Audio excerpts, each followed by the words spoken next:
नमस्कार दोस्तों, स्वागत है आपका हमारे चैनल पर।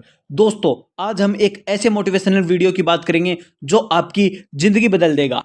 अगर सपने बड़े हैं तो रास्ते अपने आप बनते हैं। भारत की धरती पर कई ऐसे लोग हुए जिन्होंने अपनी मेहनत और विश्वास से नामुमकिन को भी मुमकिन बना दिया। आज हम बात कर रहे हैं उस शख्स की जिन्होंने गरीबी में जन्म लिया, संघर्ष किया, हर असंभव को पार किया और फिर एक ऐसा साम्राज्य खड़ा किया जिसे आज पूरी दुनिया सलाम करती है। धीरूभाई अंबानी। धीरूभाई अंबानी का जन्म गुजरात के एक छोटे से गांव चोरवाड़ा में हुआ था। उनके पिता एक स्कूली शिक्षक थे और परिवार की आर्थिक स्थिति बेहद कमजोर थी। खाने तक के लिए पैसे नहीं होते थे। धीरूभाई अंबानी को छोटी उम्र से ही ये समझ आ गया था कि अगर कुछ बनना है तो मेहनत से डरना नहीं होगा। स्कूल के बाद वे रेलवे स्टेशन पर पकौड़ा और चाय बेचते थे ताकि परिवार का खर्च चल सके। लेकिन उनके अंदर एक सपना था, बड़ा आदमी बनने का। पहला कदम विदेश की ओर। 17 साल की उम्र में वह अदन चले गए, जहां उन्होंने एक पेट्रोल पंप पर नौकरी की। सिर्फ ₹300 महीने की तनख्वाह थी, लेकिन वहीं उन्होंने व्यापार की बारीकियां सीखी। उन्होंने देखा कि कैसे तेल, सोना, विदेशी मुद्रा, ये सारी चीजें अमीरों की दुनिया बदल देती हैं। यहीं से उनके दिमाग में व्यापार का बीज बोया गया। वापसी और व्यापार की शुरुआत। भारत लौटने के बाद उन्होंने 1958 में सिर्फ 15,000 रुपये से रिलायंस कॉमर्शियल कॉरपोरेशन की शुरुआत की।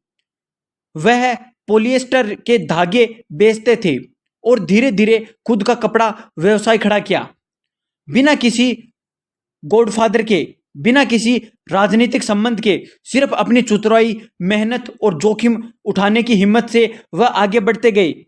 रिलायंस एक साम्राज्य की नींव। धीरे धीरे उन्होंने टेक्सटाइल, पेट्रोलियम, एनर्जी, टेलीकॉम और रिटेल जैसे क्षेत्रों में कदम रखा।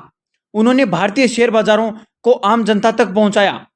पहले जहां शेयर मार्केट अमीरों का खेल था, धीरूभाई ने गांव-गांव के लोगों को निवेशक बना दिया। 1990 तक रिलायंस भारत की सबसे बड़ी कंपनियों में शामिल हो गई। कुछ प्रेरणादायक बातें धीरूभाई अंबानी की। बड़ा सोचो, जल्दी सोचो, आगे की सोचो। विचारों पर किसी का एकाधिकार नहीं होता। सपने देखो, क्योंकि सपने देखने वालों का ही भारत होता है। काम कभी छोटा या बड़ा नहीं होता, नजरिया बड़ा होना चाहिए। इससे मिलता हमें सबक। गरीब हो सकते हो पर सोच अमीर होनी चाहिए। धीरूभाई अंबानी की कहानी हमें सिखाती है कि गरीबी कोई अभिशाप नहीं, बल्कि एक अवसर है खुद को साबित करने का। उनका जीवन उदाहरण है कि अगर आप में जुनून है तो आप किसी भी हालात को बदल सकते हो। दोस्तों, अगर कभी जिंदगी मुश्किल लगे तो इस कहानी को याद करना। वो लड़का जो रेलवे स्टेशन पर पकौड़े बेचता था, वो दुनिया की सबसे बड़ी कंपनियों में से एक का मालिक बन गया था। क्या तुम नहीं कर सकते? आपके पास भी वही 24 घंटे हैं, वही आसमान, वही धरती, बस जरूरत है तो विश्वास की। अगर ये कहानी प्रेरणा देती है तो लाइक करें, शेयर करें और नीचे कमेंट में बताइए कि आप अपने जीवन में क्या बड़ा करने जा रहे हैं। धन्यवाद। आपका समय आएगा अगर आप हार नहीं मानोगे तो।